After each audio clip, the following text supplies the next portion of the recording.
I know, I know. You guys are all expecting this super dope, badass theme song to introduce the podcast, but yet here I am again, letting you all down. Don't worry, it's in the works. For the meantime, just think this is a new way to bring in an episode, the Roxy way. Are you rocking with me? I hope so. Here's episode. Enjoy. Hey, everybody. Welcome back to Rocks With Me podcast. This is your girl, Roxy. Thank you so much. I am so grateful you're tuning in. So grateful you're still rocking with me on episode numero dos. Now, with this episode, I do have to set out a trigger warning because this episode will have talks on domestic violence as well as thoughts of suicide. So, if you need to skip this episode, I completely understand. No hard feelings at all. But during this episode, I will be speaking about my own experience in an abusive marriage. And at the end, I'll also be sharing some resources that you all can head over to. If you guys find yourself in the same predicament, take that first step to leave. So in the show notes, I'll also be adding the time if you want to skip my whole, story and just go straight to the resources. I'll definitely put the timestamp of when I start speaking about, the resources, the tools, and all of that. Aside from that, I do want to say, if you haven't heard today, I'm telling you now, I am proud of you. You are remarkable. And each and every one of you have this resilience within you, whether you all recognize it or not, because you have already survived 100% of your bad days. And look at you, still doing it, still pushing through, staying strong, still doing your thing. Nobody's stopping you. You are amazing. As you all heard on my first episode of this podcast, the way I want this podcast to work is for me to be able to speak upon anything and everything, different episodes, different topics, doesn't necessarily need to go back and pertain to one. But one of the main reasons why I want this podcast to become successful is because I do want to be able to provide a platform for people to share their stories of resilience and stories of how remarkable we are, while providing you all listeners in some inspiration to find it within yourself, to find your own sense of being remarkable and your own sense of resilience that you do have within you. With the trigger warning, if you've still been rocking with me during this episode, and you need to step back once I start my story, this is your time to stop listening or to skip forward to this timestamp of where I start closing off the episode and sharing resources. Now that I've given a couple moments for them to press pause, skip forward, all that good stuff, because this is a very heavy story, but I survived, which is good. A reminder that not all of us that find ourselves in an abusive relationship, in a toxic relationship, end up surviving at the end of the day. So I just want to honor them and pray for their families that they've left behind, all the victims of domestic violence, because a lot of times those calls for help go unanswered because people just don't believe. Now, with me, my story, I was in an abusive relationship with my ex-husband. But what's funny is I had known him before we got into a romantic relationship with each other. We had met years ago, like back before I had my oldest, and it was just me. I was a teenager. I had met him at a mutual friend's house, and he actually was there with his brother and his girlfriend. So I had met his girlfriend at the time too. And they seemed like a cute couple. I didn't think much of him or anything like that. He was just okay, cool. We're hanging out at a part, like at a get together, at a kickback. After that initial meet, he did end up friending me on Facebook. So we became like social media friends. He had a sense of humor. I seen through his posts, through his comments left on my posts, and we were just vibing. I've seen him through relationships. I've seen him through relationship struggles. I've seen him through breakups, through makeups, through all that good stuff. And not once did I ever think he had it in him to be abusive. I never had the tinkling feeling of like a red flag. He's wearing a red flag type of thing. No, like there were no signs for me to know. Sure, maybe there were signs that I could have saw and I was just too young and naive. But honestly, I didn't see anything when I first met him that would like shout like, hold up, this isn't for you type of thing. So we eventually, after, his breakups, like the girlfriend that I had met wasn't the only girlfriend I had seen him with. I've seen him through another one and such, Afterwards, when we both found each other like single at the same time, we started talking more and more, late night conversations on the phone, text messages, sharing funny videos and such on social media, on Facebook. We decided to try a relationship together, to try to be romantically involved with each other because we started liking each other. Once we were talking and in an actual relationship, long distance, because I was living with my parents in Texas and he was in California.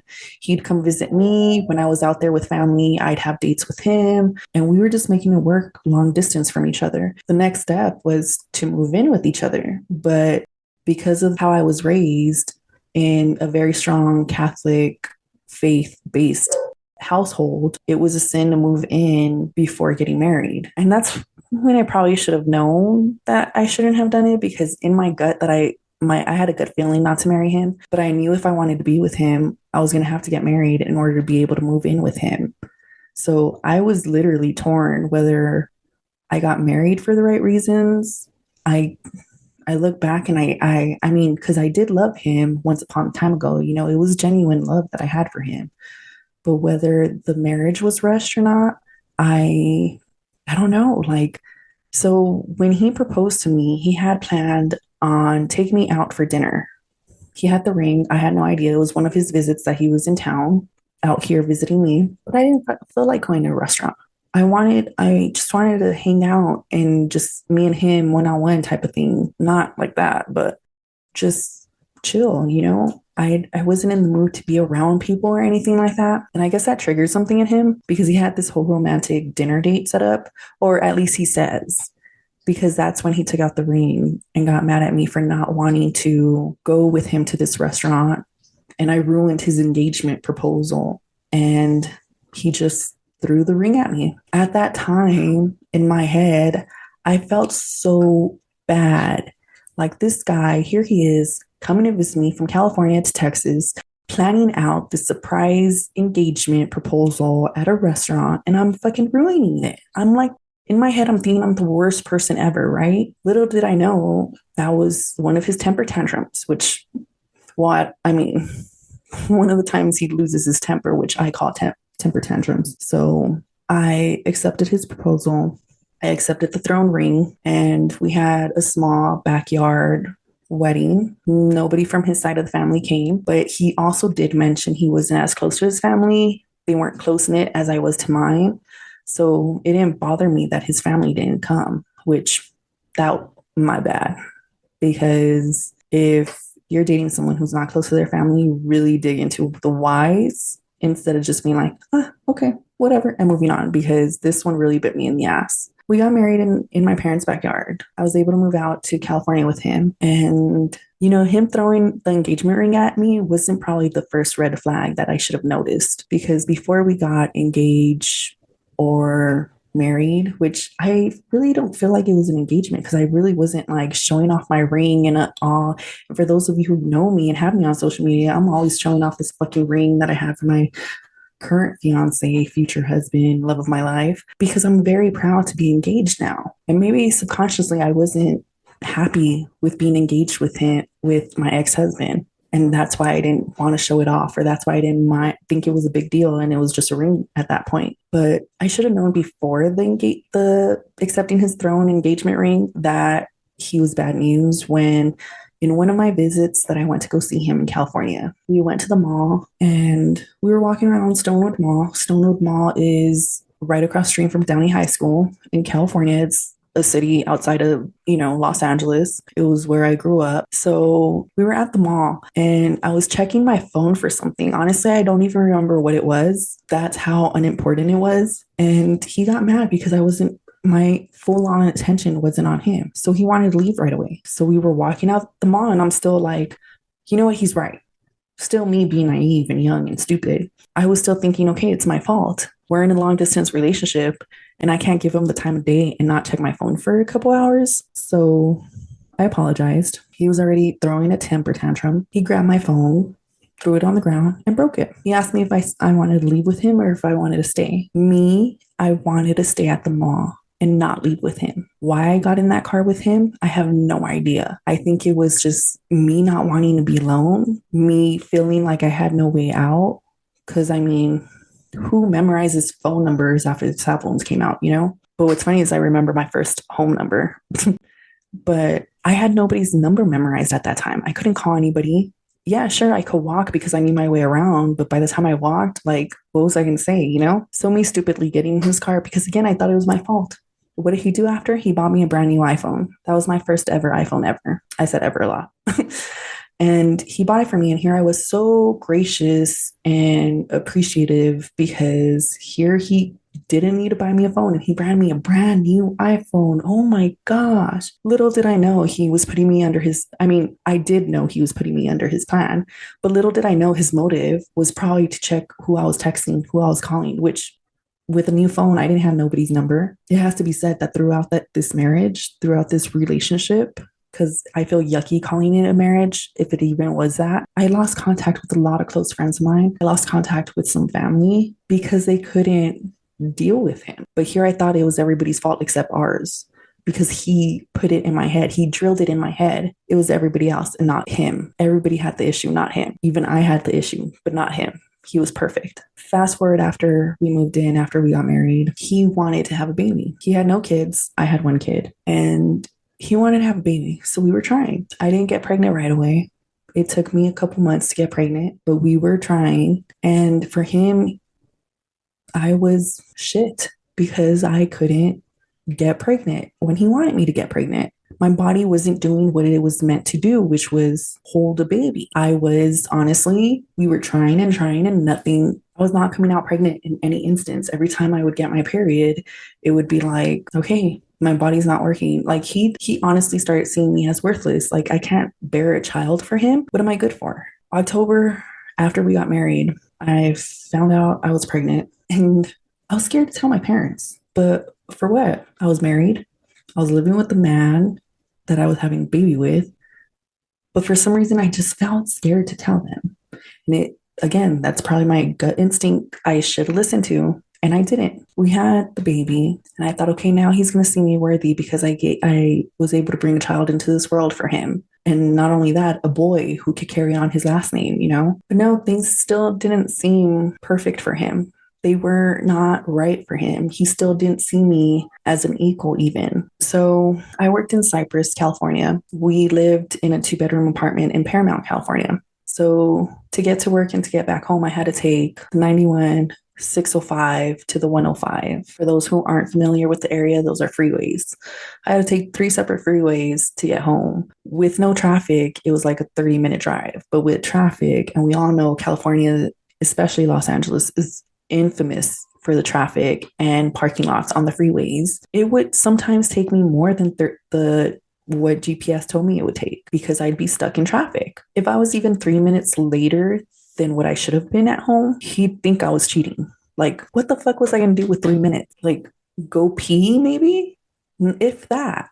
I can't even pump gas in 3 minutes, but yet he thought I was full on cheating if I was late even by 3 minutes. What happened? Once my job at the time offered a work at home positions for people, equipment for people to take home and work from home, I volunteered myself because I figured if I'm home, he'll be able to see I don't got no 3 minutes to go fucking bump and grind with whoever he thought I was bumping and grinding with. I'd be at home with the kids. I'd always be at home. So I started working from home, but yet still, that didn't make him happy.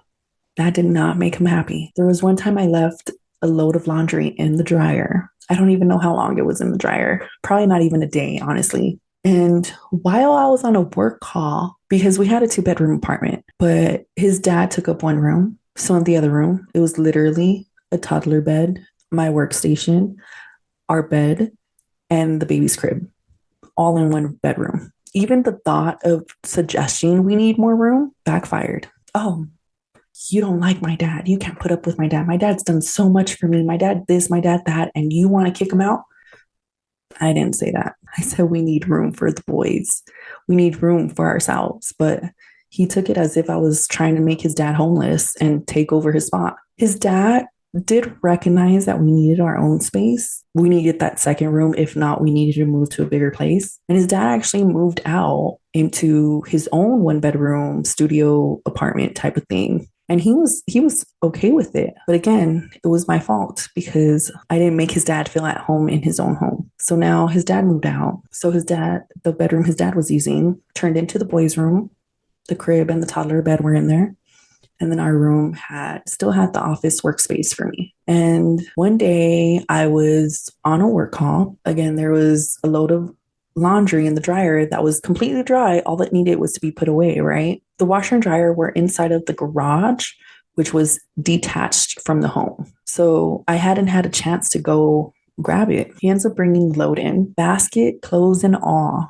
I'm talking about todo de un chingón. He fucking tossed it my way, like aiming for me, and hit this mirror that I had standing next to my workstation. And it was one of those like body mirrors, those ones that you could get for like $5-10 at Walmart or Target. The ones that are meant for the back of the door. It was just one right there next to my workstation. It ended up hitting that and the mirror broke into pieces. Because I was on a work call, I had to keep my composure. There was no time for me to yell from this like fear or anything. I couldn't. I just had to keep my composure. And I guess that's when I should have noticed I was numbing myself. Psychologically, I was shutting out emotions, shutting out feelings. To this day, it still affects me because I'm not a very affectionate person. I cannot say I love you to people. It's hard for me to allow people to hug me. It's hard for me to even allow people in my life, in my circle. And it probably stems from having to put up this persona that everything was okay when it wasn't. You probably are wondering, like, how the fuck was he home when you were working? Didn't he have a job? He did have a job, but he tried getting disability for slipping and falling at work over like a wet puddle or something, which ended up tearing not his ACL, but like one of the ligaments in the knee. I don't know what it's called, but he ended up having to have surgery. He scheduled his surgery for the first day I was set to go back to work after maternity leave. I couldn't take off the day. And that also blew up in my face. He threw that in my face a lot, that I was not there for his outpatient procedure because I was at work when he couldn't work. So I was basically the breadwinner for a while. And one thing I am proud of, and I do like the fact that I stuck my guns to, is the fact that I did not allow us to get a joint bank account together. Our finances were separate. My direct deposit was going into my bank account. His direct deposit, if he had any, would go into his, and I would send him money to pay the bills. I think the reason I gave him for why I didn't want to close the account was like, oh, I've had this account since I was 16, so they're giving me good incentives, good benefits, and I don't want to end the account or whatever to lose all those incentives for being with them for so many years. Whether it was true or not, I have no fucking idea, but it's the lie that I had to tell him in order to keep my money straight and keep my money on my own for him not to touch it. Which, fast forward real quick to when I left him, he tried getting into my bank account.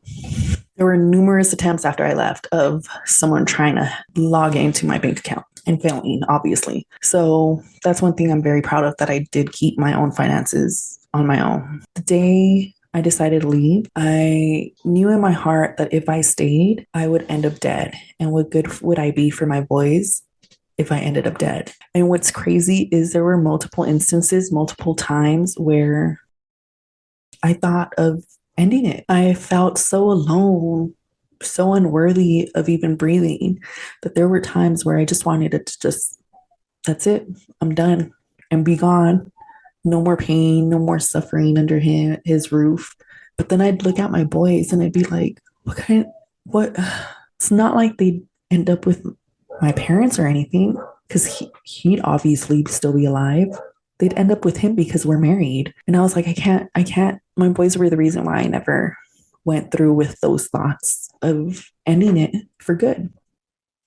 So they've honestly saved my life more than once. So the day that I left, I knew I needed to leave when I saw that opportunity to leave, because if I didn't, I'd probably end up dead. His hands are mine, one way or another. And what good would I be dead to my boys? And I couldn't, that was my why to leave. my number one reason why to leave. So on the day I left, December 27th, which I call now my freedomversary, he grabbed my phone like he often would to look through it to find something. He would never find anything. Sometimes he'd post things on my Facebook to show that we were happy. And it's funny because to this day, I still see some on memories. You know how Facebook memories pops up, and I'll have to delete them because it takes me back. It takes me back to when I was trying to put on this image of us being okay when I wasn't okay. There was even one time where I was trying to do things I'm grateful for. It was a challenge where for 7 days straight, you would post on Facebook 3 things you're grateful for 7 days straight. Different things every day, right? And on the first day, I was grateful for, I named my parents, technology to be able to keep in touch with my parents. Because again, I was in California and my parents were in Texas, and my boys, that status, it started an argument.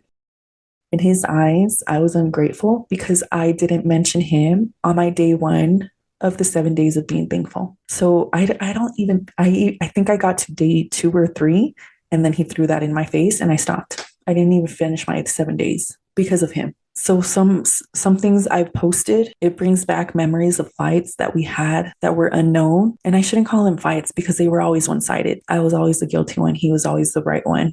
I was always the submissive one that said, I'm sorry and stuff like that. And I still find myself deleting previous posts from years ago because they remind me of something specific from that relationship that I no longer want to carry with me because I'm at a happy place now. So back to the day I left. Again, my why for leaving was for the boys, which at one point was my why for staying, because he was good to the boys. I didn't want to separate the boys from the only father figure they knew. But my boys were also my why to leave because I couldn't stay where I'd end up dead and allow them to live with him, allow him to be the example. So the day I left, he grabbed my phone and looked through it to see what he could find. And he was, again, this was never insinuated by him drinking. This was never nothing. It was just, it would come out of nowhere. He wasn't a drinker. He wasn't a smoker. He didn't do drugs. It would just come out of nowhere. So during this temper tantrum, he grabbed my phone and he was starting to look through it. And he was going to start yelling, but he noticed the front door was open because we had like the screen door and then the wooden door, obviously the inside door, right? And the inside door was often left open to let the sunlight in, to let the air from the outside in, you know? And he noticed it was open. And of course, he couldn't afford to have the neighbors hear. So he put my phone on the counter and he walked the 5 steps to the door to close it. Those 5 steps felt like a mile at that point because it felt like I was frozen in time with the decision whether to grab my phone back and run into the room where the boys were playing and make my move to escape, make my move to leave. And I was scared, like, oh my God, but I had that fear of like the repercussions of getting caught trying to do this. What if I failed and didn't make it to the room on time?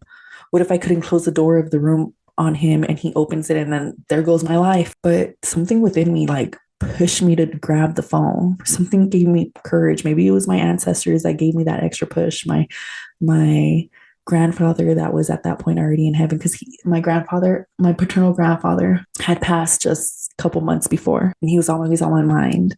And I know I was told that I do have a picture. So this picture is a nightstand, right? And it has like medication and a clock and like a water bottle and stuff. But in this picture of the nightstand, there's, oh my God, sorry. If I don't cry, guys, I honestly, okay. Ooh, sorry, I'm getting so emotional. But in the middle of the nightstand, in the middle of the medications, the water bottle, the clock and everything, is a picture of me, my graduation picture, right? This picture was taken, developed, and given to me. And this was a nightstand next to my grandpa upon his last days. My aunt told me, so did my mom, that my grandpa had that picture of me next to him because he felt the need to pray for me. So sorry, guys. I don't mean to cry in your ears, but I just get so emotional. I just get so emotional thinking that, like, in his last days, he was just caring and worrying about me. Get it together, Roxy. So that always stuck to me after my grandpa passed. Like, fuck, he's been praying for me. Like, he knows, like, something's up, right? So that December 27th, a couple months after my grandpa Teto passed away, was when something in me pushed me to grab my phone and go into the boys' room and close it. I dialed 911. Obviously, he came chasing after me, banging on the door, telling me, just wait until he gets in. Just wait until, like, watch what's going to happen now that I locked him out and blah, blah, blah. Like these threats, right? And the 911 operator could hear him and was like, are you in a secure place? And I was like, yes, I'm in the bedroom with my boys. We have 2 dogs that are in the yard. They're in the backyard, but it sounds like he let them in the house. So they're like, well, if the cops need to shoot the dogs, they may need to get to you. So I yelled at my now ex-husband. I yelled at him and I was like, you better put the dogs up. The cops are coming and you don't want the dogs to get shot. And I think he listened to me to think he cared more about the dogs than my own safety and well-being because he locked up the dogs again. And then he turned into a sweet guy. Like, I'm sorry, I didn't mean it. The same sorries and promises that was now a broken record that he'd always tell me. And the operator asked for my name. I gave it to her, my date of birth, the boys, then asked for his name and date of birth. I gave it to her. Then comes out that he had a warrant out for his arrest. What it was for, I have no idea. I didn't even ask. I was just stuck on the fact that he had an actual warrant out for his arrest. And I know I've mentioned in the first episode how I feel everything in the universe connects to each other. Everything has meaning. Everything happens for a reason. There's always silver lining. That right there was my silver lining because I don't think without that warrant, they would have taken him away because he didn't hit me. He didn't hit me. That one time I called the cops, he hadn't laid hands on me. So it's not like I could have pressed charges against him. It's not like I could have, oftentimes it turns into a he said, she said type of scenario where the cops are in the middle and they don't know who to believe and they don't know who, and all they do is separate the parties for the time being.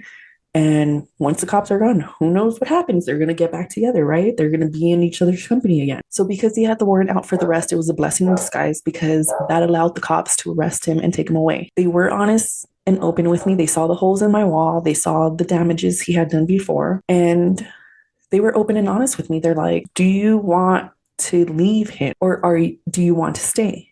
They left the choice up to me. And it felt like a judgment-free zone. I said, I want to leave. They said, okay, this is your chance to leave because we're going to take him in for that warrant he has. But again, we don't know how long that warrant's going to hold him in jail. We don't know if he'll be able to make bond. If he'll make bond, he could be out in a couple hours. So if I wanted to leave, this was my green light and my small window to leave. And they asked, is this house under your name? And I said, no, because nothing was under my name. The car he got for me, I was a co-signer for. He still had to be on it. He had his own vehicle, which was strictly under his name and not mine. But when it came to my vehicle, he had to be the co-signer because he wanted to act like he was doing me a favor, which in fact he wasn't because I could have done it on my own. But it just, at the time, I felt like I was being taken care of when we got the car and he was on it as well as me, my name, next to my name, So the cops issued me an emergency protective order where he couldn't contact me, he couldn't call me, he couldn't be within a certain amount of distance from me because I feared for my life. So I packed a few things I had. I left all my jerseys. I left all my shoes, including my Jordans. I left a bunch of the kids' toys, a bunch of movies that over the years I've bought to make my own movie collection of DVDs. All that was just materialistic things that I didn't need. I started calling family members to see who would let me crash while I figured out what my next step was because I didn't want to stay at that house and give them a chance to come back. One of my cousins finally answered because I'm telling you, I was calling everybody, whoever was the first to answer. And my cousin Kathy, shout out to her, who I love dearly. She answered and she's like, no questions asked. Sure, come over. I think to be honest, she actually picked me up and we went to her house. And then later I was like, wait, the car's under my name. Let me go back and get it. And then I know I also left a folder that had important documents like immunization records, birth certificates, social security cards of mine, stuff like that. So I grabbed that. I went back to grab that and the car. And when I went back to grab it, my father-in-law of the time was there. He was at the house because, again, he had his key to the house. He was always welcome there. So the nonsense that I kicked him out and didn't want him around ever was complete false and lie. So he was there in the living room watching TV. And I guess he had known that, his son got locked up. He didn't know for what, and he didn't know what had happened or what transpired to make them come pick him up. But I remember him asking, like, to help him get in contact with him, to help him get him out, to help him bail him out, to help him with anything that regarding his son. And I kept on saying, I'm sorry, no, respectfully declining anything that he was trying to ask, any suggestions he was trying to give. I said no. I went in, grabbed the binder of important documents, and headed out with the car and never looked back. The next day, I made the decision to make the long drive from California to Texas by myself with my two boys in order to come home to my parents' house. So I decided to call them. I did end up taking my workstation because God forbid he get out of jail, get home and destroy all the workstation, and then that comes out of my last paycheck. So I did take my workstation, and I called a friend of mine who's since passed, who showed up to my cousin's house to pick up the equipment and said he'd turn it in, not to worry, he's got me. And I drove from Cali to Texas, and I thought that was the end of it. I thought I was finally free. I thought, okay, this is it. Like, I broke the cycle that I had started. And little did I know, he still had tricks up his sleeve to manipulate and control me. And I'm not sure if you guys are all aware, but it takes an average of like 7 attempts of someone trying to leave their abusive partner to be successful. Like, they end up going back to them at least 7 times before they finally succeed in leaving. And I think I would have been that statistic if I had stayed in the same vicinity as where him and I live, because obviously I would have crossed paths with him at a Walmart, Target, at the park, but because I was in Texas, 2 states away from him, I think that literally did help me break free permanently and not be as easily influenced to go back. Now, when I hired a lawyer, I paid the retainer from my savings, set up a payment plan to be able to pay it off while they process my divorce and serve him paperwork and all that good stuff. So during the divorce, process of getting divorced, he had marked my car as stolen. I had got a phone call from the police department where he was at. At this time, I'm assuming he was out of jail. And they told me, so-and-so reported the car stolen. Do you have it in your possession? Did you steal the car, basically? I guess he listed my phone, my name and phone number as someone who could have taken it from him, as if I didn't own half of, as if my name wasn't on the deed, on the freaking registration or anything, right? So I said, I have the car in my possession. And they're like, well, in that case, I don't know what kind of game you guys are playing. It's back and forth between you and your husband, but it needs to stop. This is not a game. And I was like, well, if you did your research, you would see that I had called the cops on him 2 nights ago, and I left and have a protective order against him. Again, she was like, this is turning, you guys are trying to work the law in your favor, and it's not right. You need to return the car if you can. At that point, I was just not trying to defend myself or defend my name. At that point, I was okay with being the bad guy in her eyes, because I didn't have the fight in me to go up against this stranger who had no idea what I had been through, who had no idea how I grabbed the courage sleeve, who was putting me down and basically blaming me for this game that was being played of the car being stolen when it wasn't. So I didn't even bother defending my name against her. I just asked her, how do I clear this up? Because I am on the title. She then told me the process. So I followed it. I contacted the local police department of where I was at. They showed up to my house and they said, you know what? They saw the car seats in the back. They checked my registration, the insurance, the names on it, matching the name on my ID, the VIN number on the paperwork, matching the VIN number of the car, the model, make, everything. And they told me, you're lucky, because if you would have continued driving around with your kids, because they saw the car seats, with the kids in your car, not knowing this car was marked stolen, the cops could literally pull you over at gunpoint, because this is auto theft. This is a fucking felony. Well, they didn't cuss, but whatever. So again, my angel's taking care of me, making sure I was not driving around being pulled over at gunpoint because this car was marked stolen, and what mess that would have been, and how traumatizing more that would have been for the kids. I thought that was the end of his, little tricks up his sleeve. Then he gets the car repossessed. Then I get a letter from CPS, Child Protective Services, which basically saying that I was an unfit mother who couldn't take care of the kids and was in risk of having the kids taken from me. I called the social worker that was assigned to my case, explained to her in detail. She then told me what paperwork I had to send over to her because at this point, it had already been months after I had left. It had been months after he had the car taken back. But this caught me by surprise. We still hadn't been divorced because I was still going through the process of trying to get him served with the paperwork, which I don't know if he was dodging or not, and trying to get it finalized in front of a judge. And so then I had to fax over a bunch of paperwork to the social worker that was assigned to my CPS case and show them proof that I was taking the kids to the doctor, show them proof of my income, that I had a full-time job, show them proof that I had a steady home that we were living in, show them proof that I had the protective order against, him. It took some time, but I finally cleared my name from being an unfit mother because that was bullshit. Any of those things could have broke me.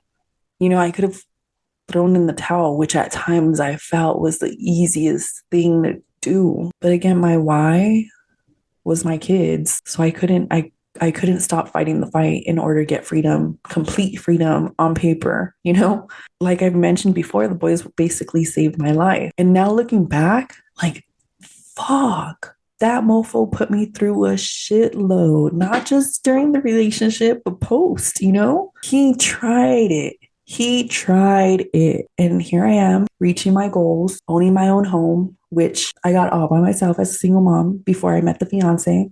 And one thing I literally, honestly, 100% love about my fiance is that he understands my whys for keeping this house under just my name, because I need this sense of security for me and my boys. I need this safe haven, this sanctuary for me and my boys, where God forbid if something doesn't work out with me and the fiance, I could literally just kick him the fuck out to the streets, because this is my home. This is my boys' home, and nobody's going to take that away from us. I've worked so hard to get this far, and the fiance totally respects that and doesn't push on this topic. He asked, I answered, gave my reasoning. He understood, end the conversation. And I'm so grateful for him that he understands my past and he understands me, who my past made me become. And I'm just so grateful I never threw in the towel. I'm so grateful I never gave up. I'm so grateful that I had my angels protecting me. I'm so grateful for those silver linings I saw in situations, the timing of things. I mean, granted, this didn't have to happen to me. It doesn't have to happen to anybody, but it happens. And it's how we get through it and how we rise above it that really, really makes us who we are. And I just want you all to know that if you are in a relationship where it's toxic or abusive, that there is help out there. There are resources out there. There's the National Domestic Violence Hotline where you call 24/7. And they do have English, Spanish interpreters for other languages. All you need to do is pick up the phone and call. And recognizing that something has to change in the relationship is honestly the first and most important step. Once you recognize that, you need to change something. You need to make moves, to get yourself out of that situation. And sure, I was physically abused. I had bruises. I had scratches that healed, bruises that went away, that no longer are visible. But honestly, it's the mental and emotional abuse that really took me a long time to recover from, because he broke me down and he had me manipulated into thinking I was unworthy of anything. And I had to rebuild myself up. I had to take the broken pieces and put them together, figure it out on my own. And the emotional damage does take longer to heal from. I've done my therapy. I've spoken my story, and still there are times that I find myself going back to that dark mentality because of things that pop up that remind me of what I've been through. And I'm still working through certain things. I wish I could say once you leave, life gets easy. But as you heard with my personal story, once I left, it seemed like it got harder. Things and obstacles were being thrown in my way, and I had to just make moves to make sure I could keep going and move past it. So don't lose your faith. Know that you are strong and you will make it through. Like I mentioned, the National Domestic Violence Hotline, open 24/7 for you to call.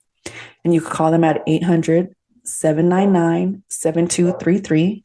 Again, the National Domestic Violence Hotline is 800-799-7233. Or if you can't call them, you could send them a text.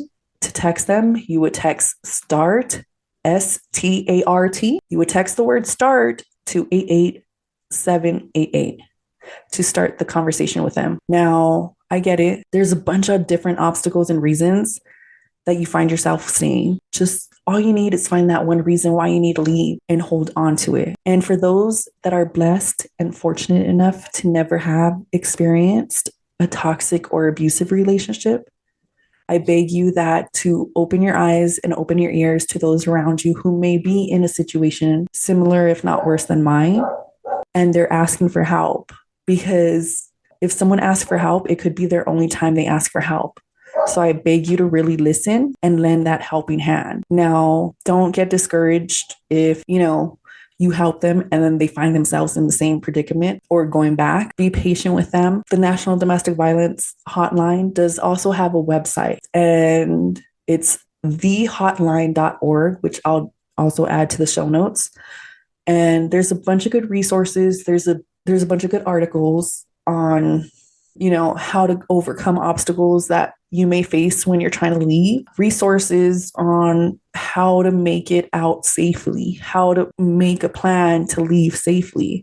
They also have links to emergency housing for domestic violence victims. They also have links on what to do if you have pets and you're in this predicament that you find yourself trying to leave. There's so much good resources on the hotline.org that you can find that all relates to domestic violence and how to get through it and the aftermath and the during and everything in between. So I encourage you all to read up about it, to be prepared. Someone around you may need your help. You never think it'll happen to you or to someone you love until it's too late. I never thought it happened to me. I fucking graduated number 13 out of a class of like 580 something from high school, top 5% of my class in high school.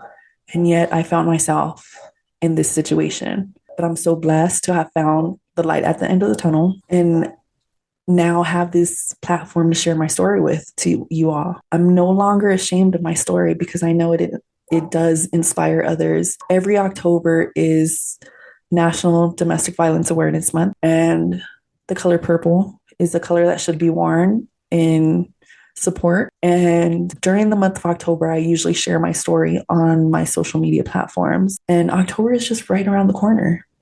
So if you follow me, be on the lookout for my story again on social media. And I love the fact that since I've shared my stories on social media, I've inspired people to make changes on their own. I've had people come to me with their own stories, and it's like, fuck, it's so sad how common this situation is to people. This scenario of being in an abusive relationship, whether it be physically, financially, emotionally abusive, is to people. Now that I look back, I see like, fuck, I've been through a lot of shit. I am resilient as fuck. And I hope this inspires you to make a change, get your voice heard. If you're still rocking with me at the end of this episode, I appreciate you. I love you for it. I am grateful for you. And don't forget, I am so proud of you because you are remarkable. Keep doing your thing. Keep fighting the fight. And until next time, have a blessed day.